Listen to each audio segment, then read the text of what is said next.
السلام علیکم ورحمۃ اللہ وبرکاتہ۔ پیارے ساتھیوں، آج جو کہانی میں آپ کو سنانے جا رہی ہوں اس کا عنوان ہے ایک حکایت ایک حقیقت۔ اسلامیات کے استاد کلاس میں داخل ہوئے۔ انہوں نے اپنے ہاتھ میں دبی ہوئی کتاب میز پر رکھی اور چشمے کو درست کر کے ناک پر جمایا اور ہلکے سے کھنکار کر 10ویں کلاس کے طالب علموں سے مخاطب ہوتے ہوئے کہا، میں تمہیں آج ایک ایسی حکایت سنا رہا ہوں جو تمہاری آئندہ ساری زندگی میں کام آتی رہے گی۔ سب طالب علموں میں تجسس پیدا ہو گیا کہ آخر وہ کون سی حکایت ہے جسے ماسٹر صاحب سنانے جا رہے ہیں۔ سب طالب علموں نے توجہ سے ان کی بات سنی۔ استاد صاحب نے کہنا شروع کیا، ایک بار ایک بدو حضور صلی اللہ علیہ وآلہ وسلم کے پاس آیا اور سلام کرنے کے بعد بولا، میں بہت دور سے آیا ہوں، بھوکا پیاسا ہوں، میرا اونٹ بھی بھوکا ہے۔ آپ صلی اللہ علیہ وآلہ وسلم نے پوچھا کہ وہ کہاں ہے؟ بدو نے جواب دیا، اونٹ باہر کھڑا ہے، میں اللہ پر توکل کر کے اسے باہر چھوڑ کر آپ کے پاس آ گیا ہوں۔ حضور صلی اللہ علیہ وآلہ وسلم نے فرمایا، تم نے اونٹ کی ٹانگیں باندھی کہ کہیں وہ دور نہ نکل جائے؟ بدو نے جواب دیا، جی نہیں۔ حضور صلی اللہ علیہ وآلہ وسلم نے فرمایا، جاؤ اور پہلے جا کر اونٹ کی ٹانگیں باندھو، پھر اللہ پر توکل کرو۔ بدو نے آپ کی ہدایت پر عمل کیا اور پھر آپ صلی اللہ علیہ وآلہ وسلم کی خدمت میں حاضر ہوا تو آپ صلی اللہ علیہ وآلہ وسلم نے اس کے کھانے پینے کا بندوبست کیا۔ استاد نے تختہ سیاہ کے نزدیک ٹہلتے ہوئے کہا، اس چھوٹی سی حکایت سے ہمیں یہ سبق ملتا ہے کہ ہمیں اللہ تعالیٰ پر اعتماد اور بھروسہ ضرور کرنا چاہیے، لیکن اس کے ساتھ ہی ہم پر جو فرائض عائد کیے گئے ہیں نا، پہلے وہ پورے کرنے چاہیے۔ انہوں نے کچھ وقفے کے بعد کہا، اگر کوئی طالب علم صرف دعا مانگتا رہے تو امتحان میں کامیاب نہیں رہ سکتا جب تک کہ وہ کورس کی ساری کتابیں پڑھ کر تیاری نہ کر لے۔ سب طالب علموں کو یہ حکایت پسند آئی۔ وحید نے غالباً یہ واقعہ غور سے نہیں سنا اور اس خیال میں مدہوش رہا کہ اسے رات کو ایک شادی میں جانا ہے اور صبح کرکٹ میچ بھی ہے۔ اس نے شام کو امی سے پوچھا کہ شادی میں کب چلیں گی؟ میری تو طبیعت خراب ہے، انہوں نے کمزور لہجے میں کہا، تم اور سلمہ چلے جاؤ، تمہارے ابو کو راتوں کو جاگنا اور دیر سے کھانا کھانا بالکل پسند نہیں ہے۔ اپنے چچا شاکر کے گھر جانا اور سب مل کر وہیں سے شادی میں شریک ہونا۔ واپسی پر دیر ہو جائے تو چچا کے گھر ٹھہر جانا، کل اتوار ہے اس لیے اسکول بھی نہیں جانا ہوگا۔ میرے بیٹے، مزے سے نیند پوری کر کے آنا۔ وہ 9 بجے موٹر سائیکل پر سوار ہو کر چچا شاکر کے گھر پہنچ گیا۔ سب تیار تھے۔ وہ چچا شاکر کی گاڑی میں بیٹھ کر چل پڑے۔ بارات 12:30 بجے آئی، نکاح 1 بجے ہوا اور پھر کھانا 1:30 بجے ختم ہوا۔ جب سب گھر پہنچے تو رات کے 2:30 بج رہے تھے۔ سب کی آنکھوں میں نیند تھی۔ نیند تو وحید کی آنکھوں میں بھی تھی، لیکن اس کے دماغ پر کرکٹ میچ کا بھوت سوار تھا۔ میچ اگلے دن 9 بجے صبح ہونے والا تھا۔ چنانچہ جب اس کے چچا شاکر نے اس سے ٹھہرنے کو کہا تو اس نے جواب دیا، گھر زیادہ دور نہیں ہے، سیدھا سا راستہ ہے، آسانی سے گھر پہنچ جاؤں گا، مگر رات زیادہ ہو چکی ہے، اس لیے جانا مناسب نہیں ہے، انہوں نے سمجھانے والے انداز میں کہا۔ خدا نخواستہ کوئی واردات ہو سکتی ہے، وحید کے سر پر تو میچ سوار تھا۔ اللہ مالک ہے، اس نے کہا، پھر موٹر سائیکل کی چابی اٹھائی اور ہیلمٹ اٹھا کر باہر آ گیا۔ ابھی اس نے تقریباً نصف میل کا فاصلہ طے کیا ہوگا کہ ایک تنگ و تاریک گلی سے ایک لڑکا جو موٹر سائیکل پر سوار تھا اس کے پیچھے پیچھے آنے لگا۔ اس کے جسم پر چمڑے کی پتلون اور جیکٹ تھی۔ عمر تقریباً 20-22 برس رہی ہوگی۔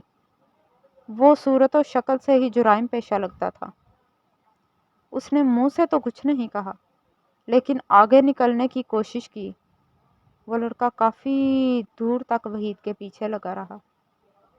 وحید جس سڑک پر جا رہا تھا نا، یہ ٹریفک کے سامنے آنے والی سڑک تھی۔ رات کے 3 بجے تھے۔ اس وقت سڑک پر ٹریفک بالکل نہیں تھا۔ بائیں جانب ایک پل تھا جس پر کبھی کبھار دودھ سپلائی کرنے والوں کا ٹرک گزر جاتا تھا، جو اس وقت سے دودھ سپلائی کرنا شروع کر دیتے ہیں۔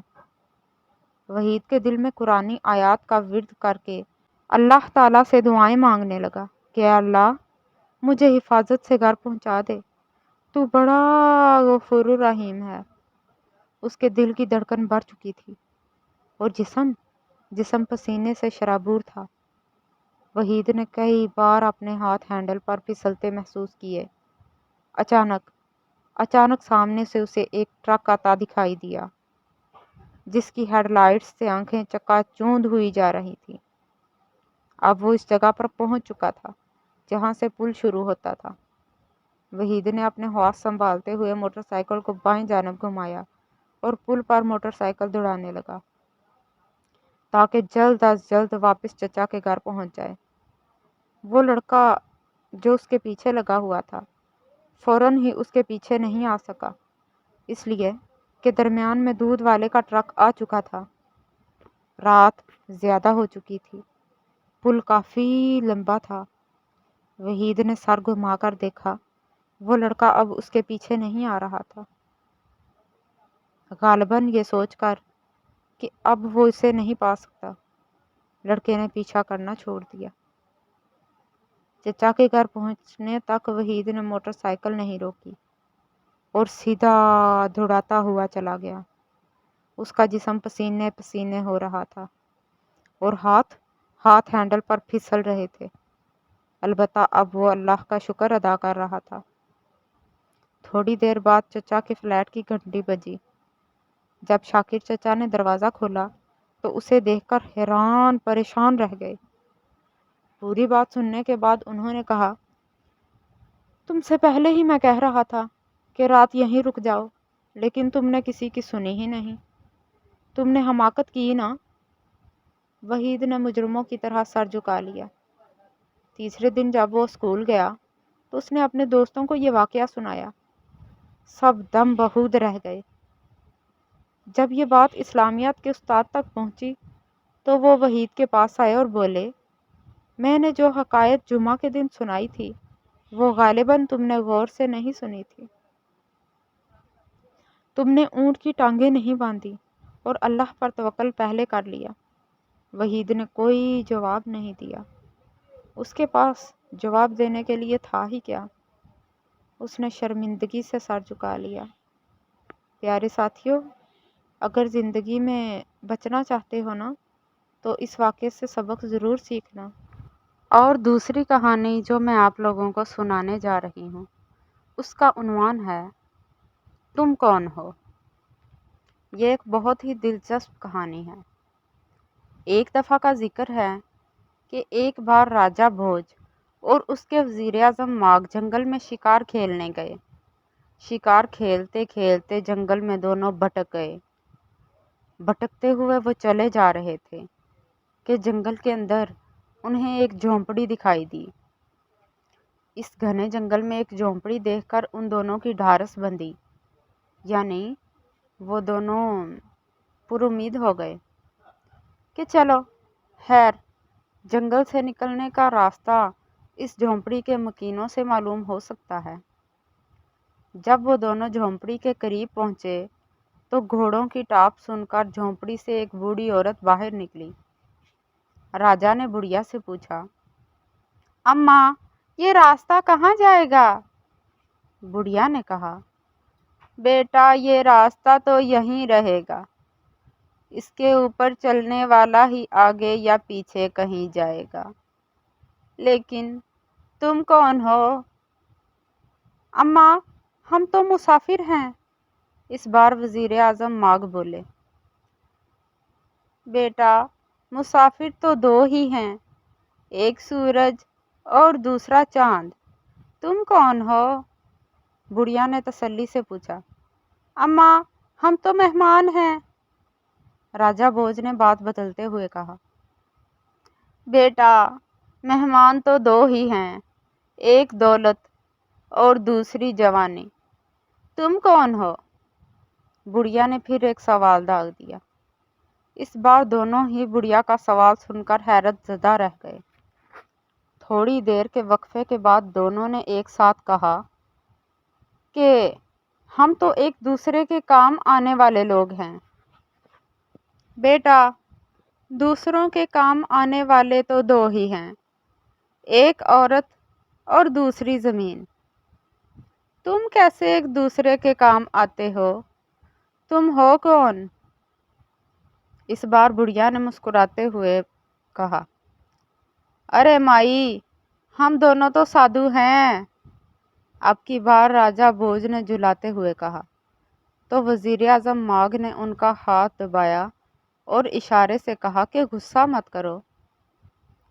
بڑھیا نے جب راجہ کو اس طرح جھلاتے ہوئے دیکھا تو اسے بڑا لطف محسوس ہوا۔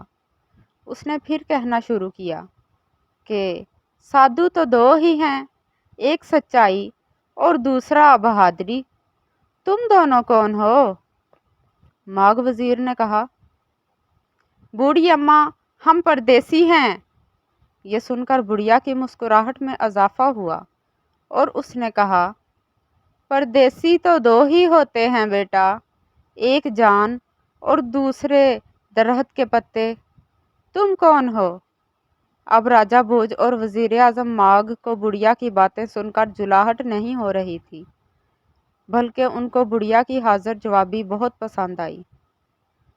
اس کے بعد راجہ اور وزیر اعظم اور بڑھیا کے درمیان اور بھی ایسے کئی سوال و جواب ہوتے رہے۔ آخر میں راجہ بھوج اور وزیر اعظم ماگھ نے ہار مان لی اور کہا کہ مائی، یہ اس ملک کے راجہ ہیں اور میں ان کا وزیر ہوں۔ ہم دونوں شکار کھیلتے ہوئے راستہ بھٹک گئے، ہم کو محل واپس جانا ہے۔ بڑھیا یہ سن کر بہت خوش ہوئی۔ اس نے دونوں کو دودھ پیش کیا اور خوب آؤ بھگت کی اور انہیں راستہ سمجھانے لگی۔ تو راجہ بھوج نے کہا کہ تم بھی ہمارے ساتھ محل چلو گی اور آج سے ہماری کابینہ کی مشیر خاص رہو گی۔ اس طرح بڑھیا کی رہنمائی میں راجہ بھوج اور وزیر اعظم ماگھ گھنے جنگل سے اپنے محل میں واپس لوٹ آئے۔ اللہ حافظ دوستو، اللہ تعالیٰ آپ کا حامی و ناصر ہو، دعاؤں میں یاد رکھیے گا۔ اللہ نگہبان۔